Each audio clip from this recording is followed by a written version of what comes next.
Steam obscures the bathroom. Square white tiles cover the wall. Channels of condensation trickle down them.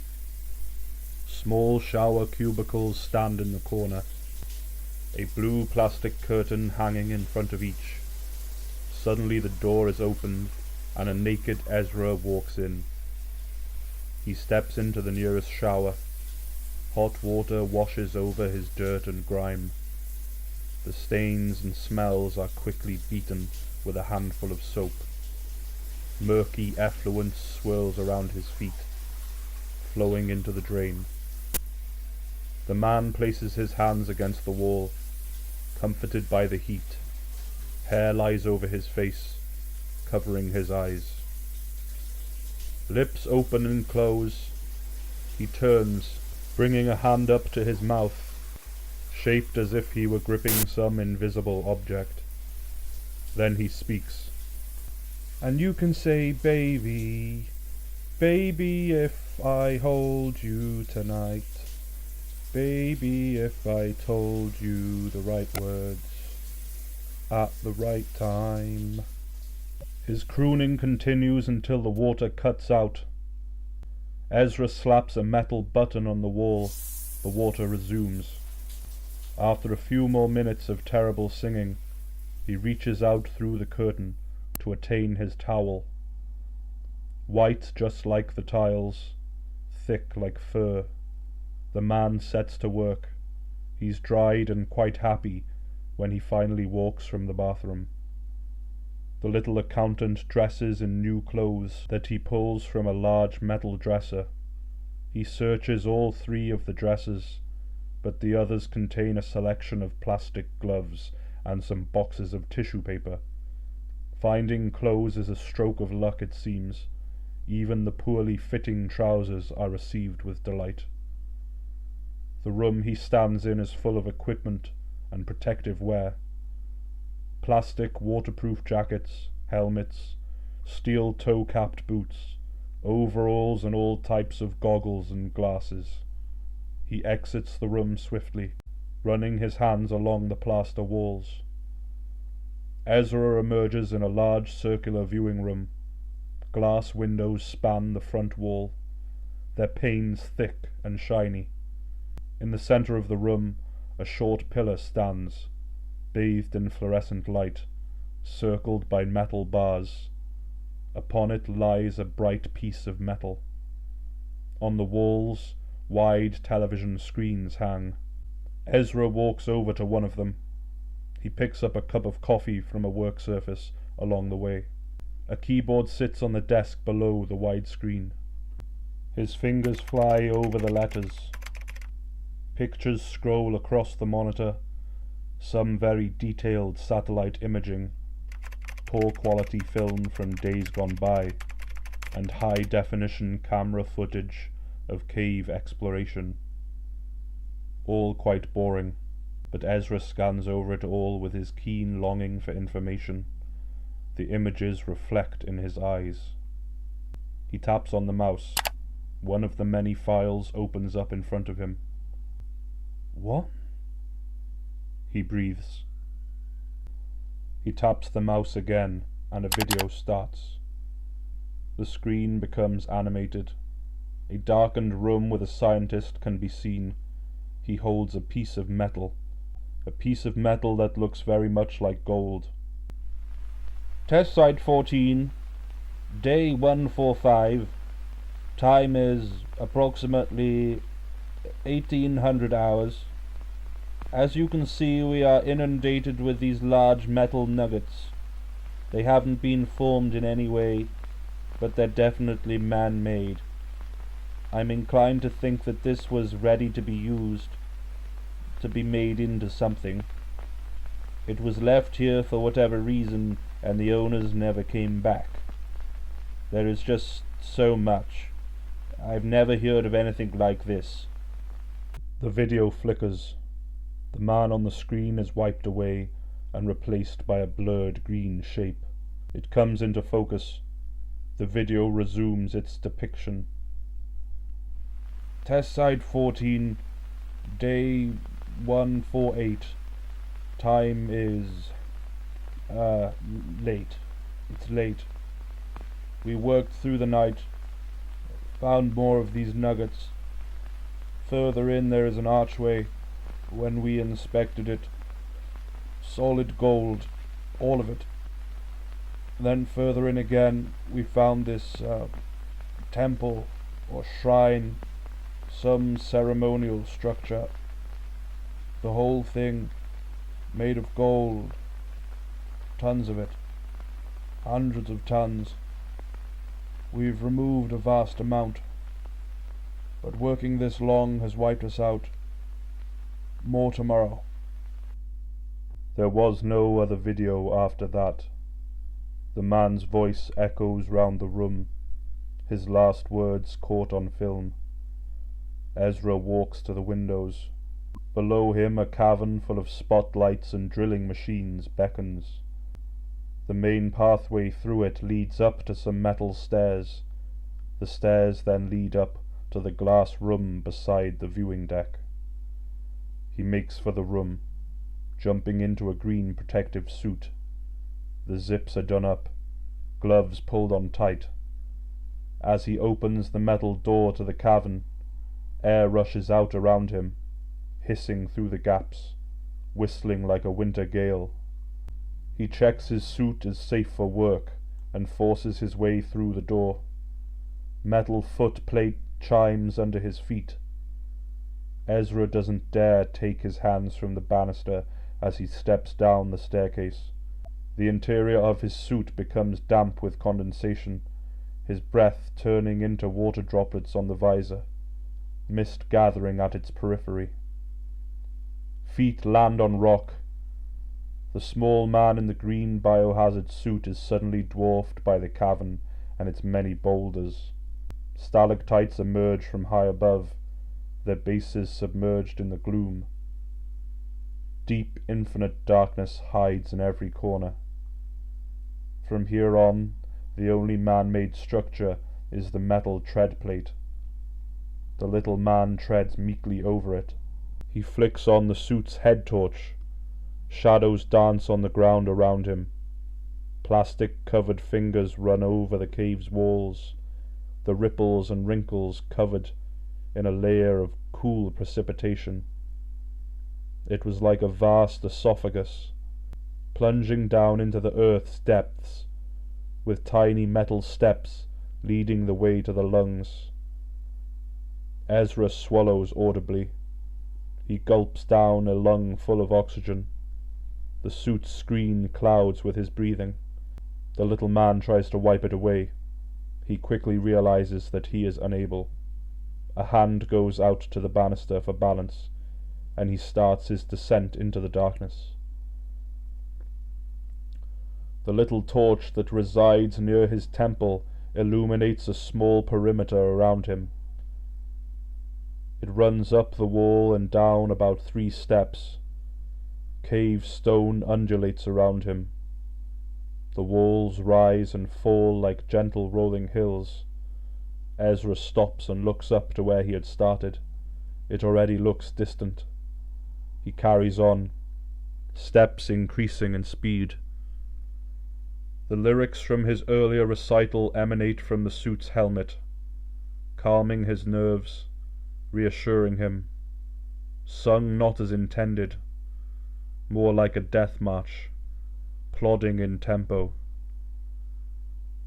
Baby, if I hold you tonight, baby, if I told you the right words, at the right time.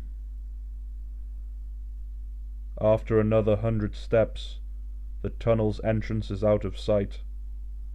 Above, Ezra sees a shaft of light, all that is reminiscent of the world above.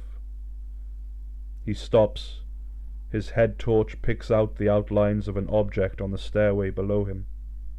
He moves closer. The light lands on white plastic, then green plastic, then a foot, then a leg, an entire person, wrapped in the same green protective clothing as the little accountant. The steps are narrow, but the man manages to slip past the body in a nimble fashion. He sighs and breathes heavily, signs that he is joyful at passing the wasted human. But this joy is short-lived. Another body appears, and then two more can be seen just below. Plastic-wrapped humans all, contorted and stiff, rigid, with dust gathering on their visors. Behind the shrouded screens, dry, flaky eyes peer out. Ezra meets the gaze of one of the fallen. A shudder runs up his spine. He steps over them, trying not to touch the suits. As he places his foot on the next step, he feels something. Looking down, the head torch brightens the stairway and reveals a small, shining idol. Golden, but made in some archaic way, a human form of strange proportions. The head and jaw are large, along with the arms and upper body. The legs diminish under them, forming a sharp dagger-shaped section at the lower end. The face was certainly not human. If it resembled anything, it's an Egyptian god or some mythological creature, with the body of a man and the head of a beast. Ezra holds it up in direct torchlight. The metal shines out from under a layer of dust. "Amazing!" he exclaims. A tremor rattles the stairway. Now his pace quickens. The descent continues at a much faster rate, either from fear or elation. Suit screen clouding again. Feet clatter down the endless sets of stairs, hands held out for balance. Before much time has passed, the torch illuminates the stair's end, a concrete platform built into the rock, reinforced with steel girders. It has a small reception area, with metal benches and lockers. A blinking yellow light draws Ezra's attention. He walks over to it. "Reset" is written across the surface. Ezra looks around, like an amateur thief in a sweet shop, expecting to get caught. But no one is there to chastise him. He leans in to press the button. Immediately, a klaxon sounds. The little man leaps in fright, red lights flashing. "Shit, shit, shit!" he yelps. A loud grinding noise punctures his ears, metal scraping on metal, machines whining under stress. From behind him a light shines, enriching the cave, shattering the darkness. It shines brighter and brighter, growing larger by the second. He spins around, raising a hand to block out this blinding beam. A door, huge and metal, banded with hazard signs, rises from its slumber. The thick steel ascends, mechanisms scream, all the cave lights up, walls become clear. Then the incessant alarm ceases its ringing, the red lights stop their flashing, and the metal door slows to a halt. Ezra lowers his hand, eyes normalize quickly. Behind the partially opened door, a room can be seen. The little man dips under the metal. He gasps. Ezra finds himself in an anteroom, constructed almost primarily of gold. Above him, a high ceiling carved with awe-inspiring intricacy. Under his feet, tiles of solid metal, laid in a pattern like snakeskin. Thousands of tiny hexagons, together they shimmer, seeming to move in the light. The curved walls are intersected with large columns, each one decorated with a beautiful, almost goddess-like woman. They stand in strange poses, like the steps of a dance or some ancient form of yoga. Ezra leers up at them, fixated by their untamed breasts and inviting hips. the women do not smile. If emotion could be divined from facial expressions alone, they would probably be seen as subdued, docile, tolerant. This miracle of a room is only a taste of the area's majesty. It's just the beginning. Ezra's steps lead him into an archway, gold like everything else, scrawled in carvings. The plastic-wrapped man walks under it, marvelling at the design. Once through the arch, he stops dead. A gloved hand reaches up and pulls the hazard suit open. He struggles. Plastic wrapper falls away. His new shirt sticks to his chest. Wet, lank hair plasters across his forehead. Ezra peers up into a vast room, suddenly spotting a massive demonic statue that resides in it, hanging in the air over the awe-stricken man. The great cathedrals of the world are barely on a par with this place, cavernous, resonating at the slightest sound, gloriously decorated and unfeasibly well made. The mind cannot comprehend the competency of the designer, or the man-hours needed to create his vision. Workers would have slaved for years to finish the floor alone. How many human lives were spent? Huge pillars run in lines down the main concourse, animals painted at their bases, running in some perpetual hunt around the circumference. Along the walls are small rooms containing statues, idols, jewellery, weapons, and other miscellaneous items, piled up high against the back walls. Paintings akin to Renaissance frescoes make the walls a festival for the eyes.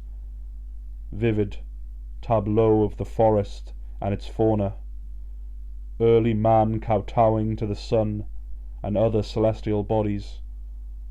The sky is made of random, dizzying patterns and embellishments, all of them merged together into a swarming, flowing image of the universe. Above these paintings and the shimmering floor, between two rows of pillars, hangs a giant representation of a devilish beast, made from dark metal, barely visible in the low light, yet plainly a thing of malice and hate. Ezra trembles under its gaze, the gaping mouth, rimmed with serrated teeth, crazed eyes, slit down the middle like a snake's, unblinking, clever, claws ready, in an attacking posture, violent in nature, a predator. Beyond the pillars, 3 large stone plinths loom. On top of each sits a statue of a praying man, their heads crowned in ceremonial dress. Hands outstretched in submission, faces serious. The central statue is illuminated. Its left hand glows, shining up at the lower half of the thing's face with frightening effect. "What the fudge?" mumbles Ezra. Something moves past the light. A silhouette runs across the statue's face. Ezra picks up the helmet from the hazard suit. Its light is held out. He sees nothing more from the source of the shadow. The place seems empty. The man is still staring into the darkness when the stone to his right explodes. A mechanical pop echoes around the vast subterranean shrine. Ezra flattens himself against the wall. A second explosion rips away the carved facade of a pillar. Shards of stone and gold spray across his face. "Jesus!" the man screams. His knees buckle. He falls into the dust and shrapnel at his feet. Hands leap up to his face. Blood pours from his palms. The little man whines in pain. He coughs heavily, wheezing on inhalation, sucking in the dry stone powder. An echo of running feet snaps him out of this stunned state. The little man tries to drag his body away from the noise, towards the entrance, anywhere but where he found himself. He leaves a deep red trail on the golden tiles, while he worms his way across the floor. The footsteps grow loud. Ezra turns to defend himself. He brings his hands up to cover his face. A whimper leaves him, the man already resigned to his fate. A flaming torch appears at the pillar's corner. A human holds it up at arm's length, the face lost in flames. Shit, sorry. Oh, I'm really sorry. I thought you were, Stay still. Let me help you. The big man blurts out. It's the Eldster. He fires out his sentence as one long word. With a grunt of effort he kneels down, laying a pistol on the ground next to him. Hands reach out to help the little accountant. He bats them away, still coiled up in fear. I can stop the bleeding. Let me just help you. Fat man tries again. He wipes the blood from the wounds, dabbing at Ezra's neck and cheek. He pulls a piece of stone from the largest cut and forces some rags down on it. The laceration runs from the man's ear down to his shoulder. Blood and dirt congeal at its edges. That'll do. I can pull the other bits out later. Keep pressure on it right here. Fat man hands him a remarkably clean handkerchief. Ezra takes it, begrudgingly. The white cotton turns to red.